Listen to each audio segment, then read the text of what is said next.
Check it out, John.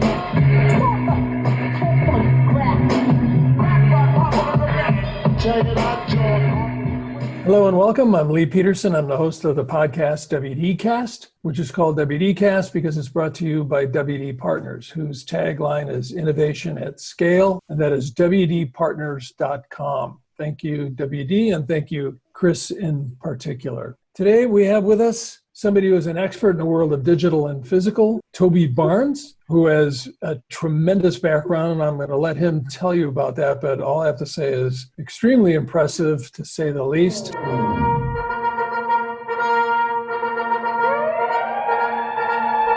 it out, John. Toby, how are you today? I'm good, thank you, Lee. I'm good. Yeah, just a little bit about my background. I spent a mixture of my career in brands and in agencies, and also ran my own company. So back in 2000, I ran an innovation agency, mainly working in the video games. I joined AKQA in about 2012. I worked there until 2019, and then recently have been working till Nike until the end of last year.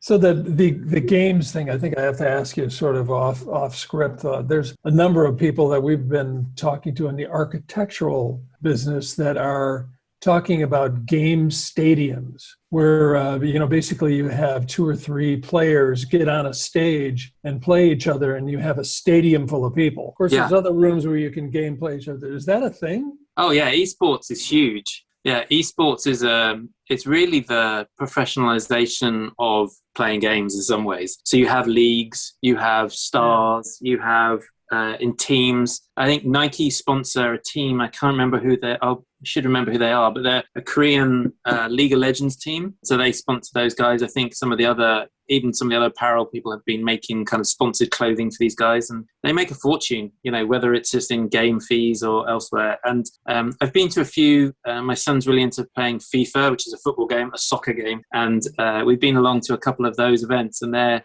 huge in the same way that kind of wrestling events are or something. They're big spectacles. So yeah, definitely a thing. I think you're going to see a lot more of them. Yeah, I mean, it sounded like a good idea. And they were saying in the UK, like a lot of their stadiums were packed, and they could get an audience of like 20,000 people to watch, sort of a game off, where you might have a tournament of 20 people where it comes down to the final two type of thing, almost like our basketball tournaments here. Yeah, absolutely. And I think that there's a real interest into some of the personalities, and whether it's even Rubik's cubing or video gaming. I think there's a lot of the kind of challenges, and there's nothing that really still beats being in the same place and the excitement you get from two people going head to head. So it's definitely a thing. So the real question is, have you ever played any of those guys? No.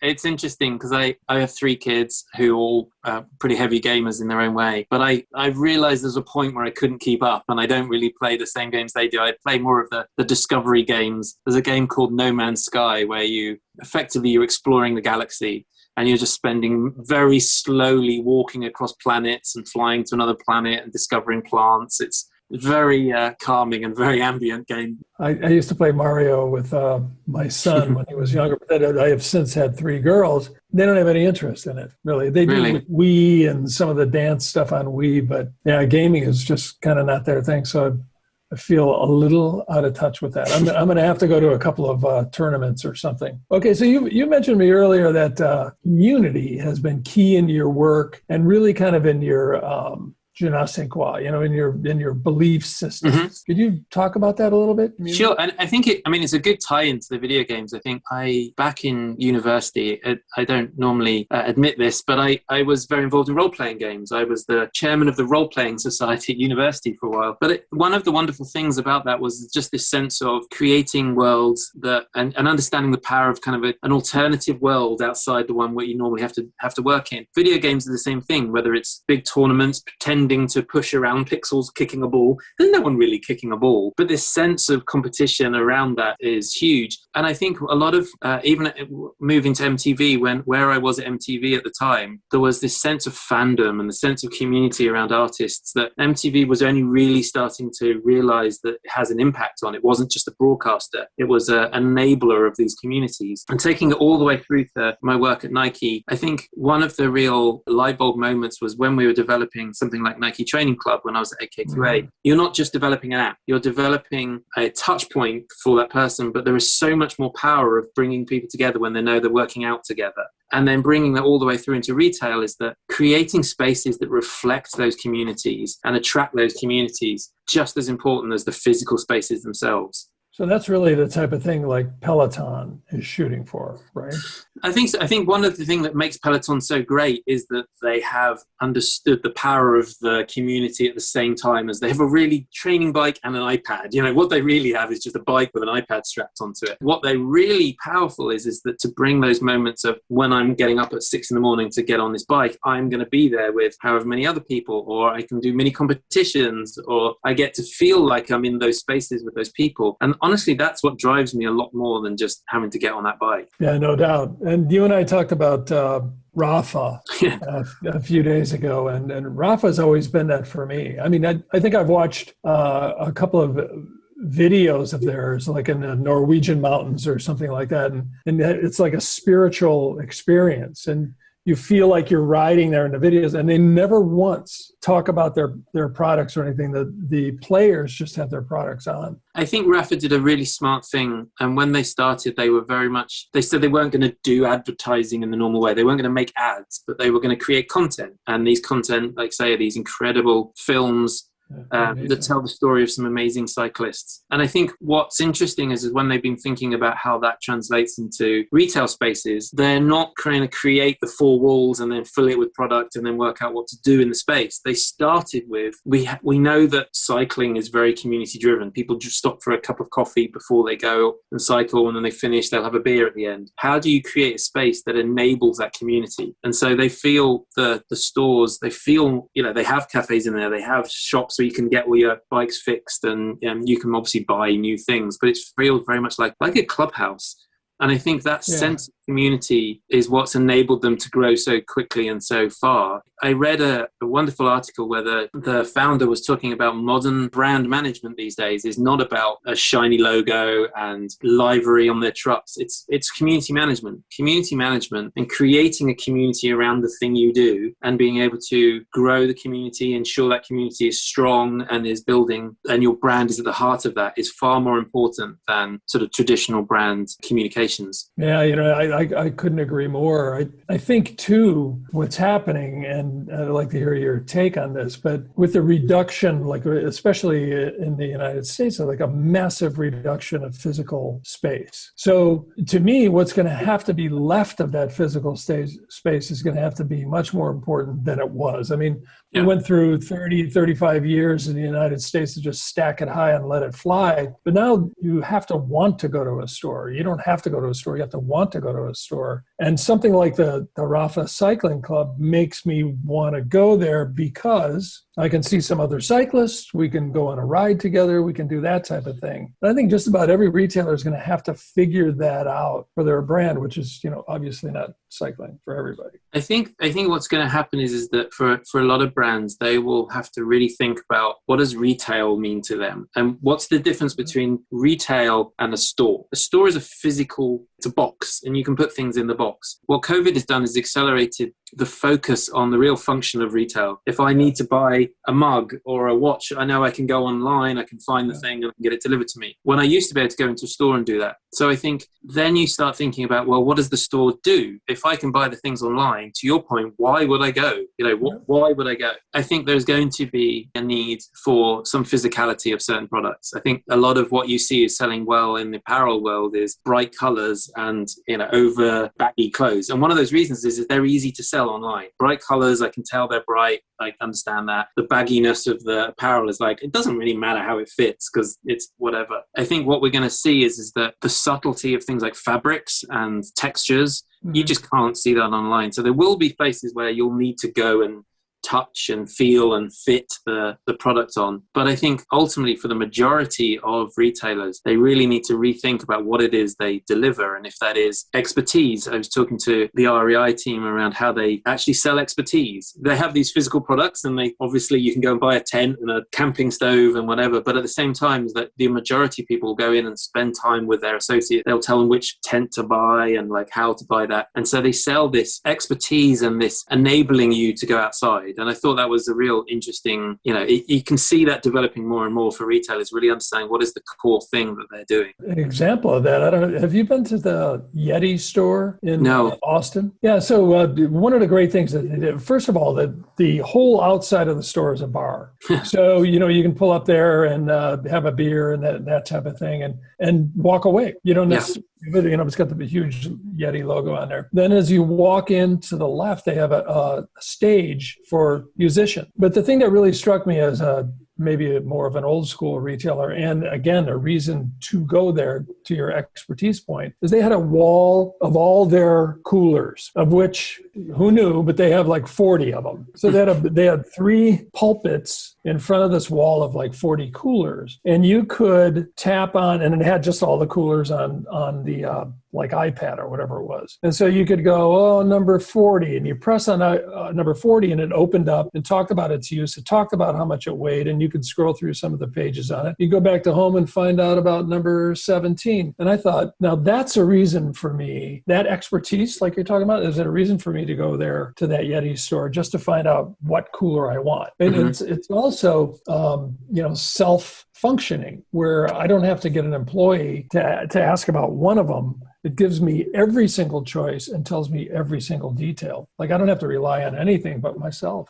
It's really interesting because I think one of the projects I worked on for a long time was the retail mode of the Nike app. So Nike has an app, a number of apps, but one of the apps feels more of a commerce app. It has a feed of content, it has a number of connections to the membership program, but also has the website is embedded into the app itself, and it can become personalized to you. But the other thing it does is that when you turn up into a store, it goes into a retail mode. So it flips, the colors change, and it knows you're in the store. And so if you have things in your basket or your cart, it will say, they're on the second floor. But it also enables you to scan products and find out more. The thing was interesting that when we were going through and designing a lot of the functions of those, what is the role of the in-store athlete then? Or we call them athletes, or Nike calls them athletes rather than in-store associates. If you could go around and scan every product and find all the information around, what's the role of the athlete? And I think what was interesting to me is that these tools need to enable, do 2 things. One is they need to enable quite often conversations with athletes. Like you can get so much information, you can get lost in the information. But to your point about Yeti, like I can do that at home. If I can go onto the Yeti website and see all the things, it's like, what is the extra thing that I'm going to do? That's not, for me, that's not going to get me in the store if I can spend time researching online. Yeah. But what often is the curation, it's the additional content, it's the where you might not like those but you'll like these and better jump to that. And I think we're a long way from recommendations and AI and machine learning, and having someone in store really is able to build that confidence that you're getting the right product and build a much stronger relationship with another human being. Well, and so I think good point, because they could also tell you a story. Like I had this one and it didn't last as long as that one, even though you're looking at that one, that type of information. And I think that it's something that I've seen a few retailers, when they've been applying digital in the store, they just slap the screens around, they put these in here, and they forget. One of the reasons I like going to stores, and especially the Nike stores, and their frontline athletes are incredible, really kind of spending time with the associates themselves and actually them telling the stories. And a lot of those guys, they came from, or they're playing college basketball or something. They actually knew more about the products than I think most of the corporate team do. So they would tell you when another product was coming out, and they'd tell you that they could reserve something for you. So I think those in-store associates is so important to make sure that tools enable them to do their job rather than kind of take away from those relationships. Like that fun basketball court in Soho on 5th floor. Yeah. I love that. Where you actually play a Nike athlete, which I didn't know you called them that, but that was actually a little bit of a humble brag, but that was actually one of our projects. That was a trial zone project that we worked on. So I love that. And it was actually, that one particularly was one where some of the earlier kind of peek behind the curtain, one of the earlier iterations was we created it very much more like a funfair ride. So you could come in, press a button, play against the screens. It had projectors, it did some things. And the in-store athlete would like, hold on, what is my role here? Like, I'm like the guy in the funfair party, like scream if you want to go faster, and has a cigarette out the back, and then comes back and he's like, I don't want to do that. And we realized it has to be a tool for a relationship. So the basketball court was the athlete would put some cones down on the floor, like really old school, put a couple of cones and say, okay, best way of trying these shoes out is to make a cut. Here's a crossover, now take a shot. And they would kind of use it as a fun tool, but it was very much about you and that person, the athlete in the store. I love that. And then watching, and then you get the video sent to you at the end of you playing that athlete with a 10 count to score a basket. The buzzer beater was the thing that everyone loved. We had like just been able to do a 5-second buzzer beater, and for that the store to go when you hit everyone turns around and sees you hit it or miss. It was great. Every time I went there was an audience all around the cage.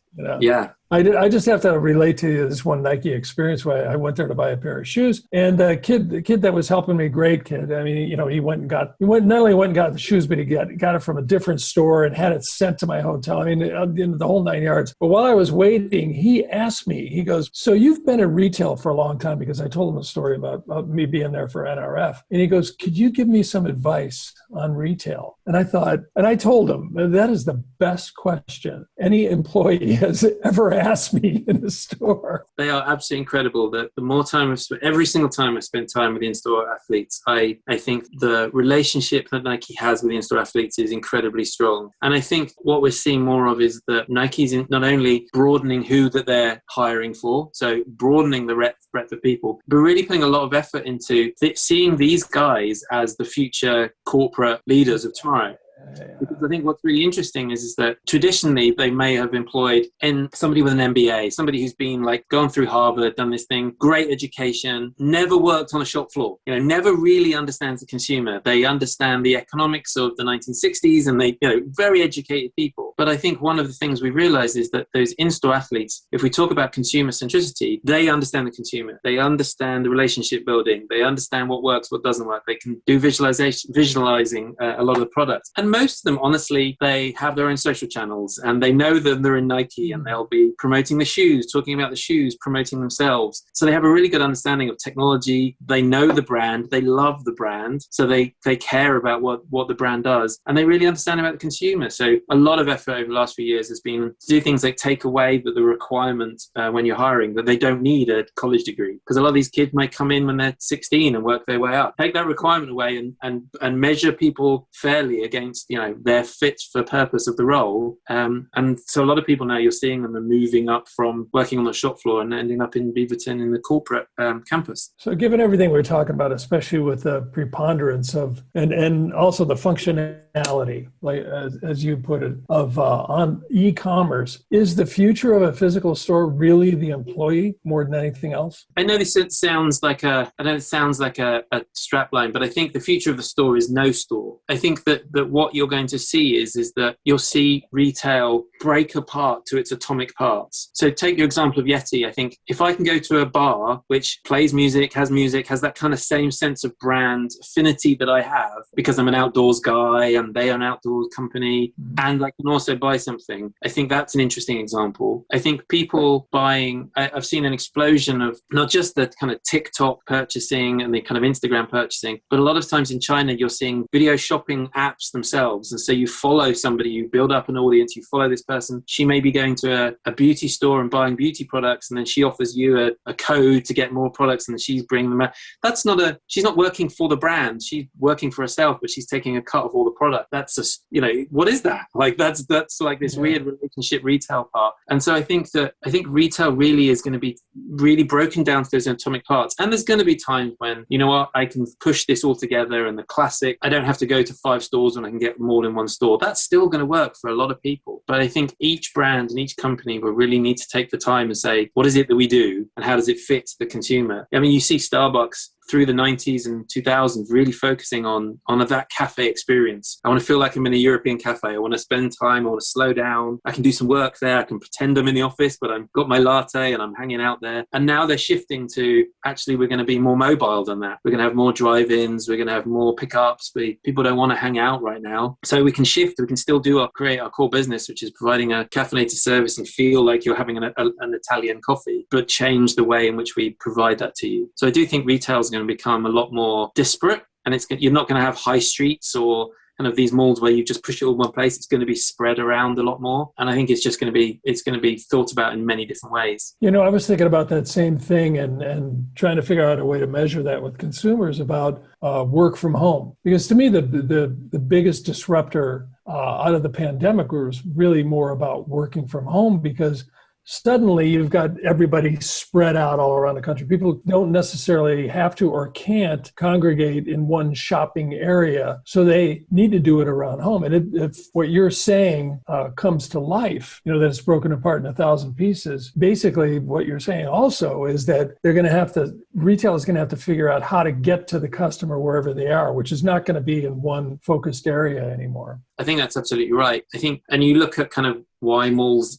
kind of happened because people got cars, and because suddenly we have cars and we can go to these places, and we have this huge parking mall, so we can go there. I think those insights and those trends, as they shift, that means that the infrastructure is going to have to shift and go to where people are, whether that's on your phone, it's like literally in all our pockets all the time, or when you're out and about. In Portland, we have a lot of food carts. I don't know so much, and I think they're really interesting in that they enable businesses to scale up really, really quickly, but can also, the fact that they can move around and be mobile has meant that they can be where they need to be rather than necessarily just a fixed location, which you may or may not be going into town for anymore. Funny how some stuff comes around, like an ice cream truck and a milkman, right, bringing everything to your doorstep. We have a joke in the UK in the 1970s when we grew up, they had electric vehicles. So these milk floats were electric because they didn't need to go very fast. They had a subscription service because you paid once a month and they delivered product to your door. You could get eggs, orange juice, milk. All of the products came in recyclable containers. There was a glass milk bottle. So hold on a minute.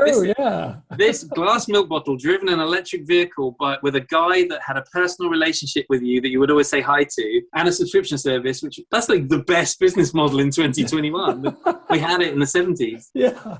Okay, humans, we're going to take a quick break here and maybe go get a glass of milk. I'll give you a chance to get some beverage of your choice, or maybe even a little nap. I don't know. But Toby Barnes Part 2 to come shortly. We will also be under the podcast WDcast, which is on WDpartners.com at the icon at the bottom of the page. Thank you. This is WDcast. We'll be right back with Toby Part 2. Check it out, Joe. Check it out, Joe.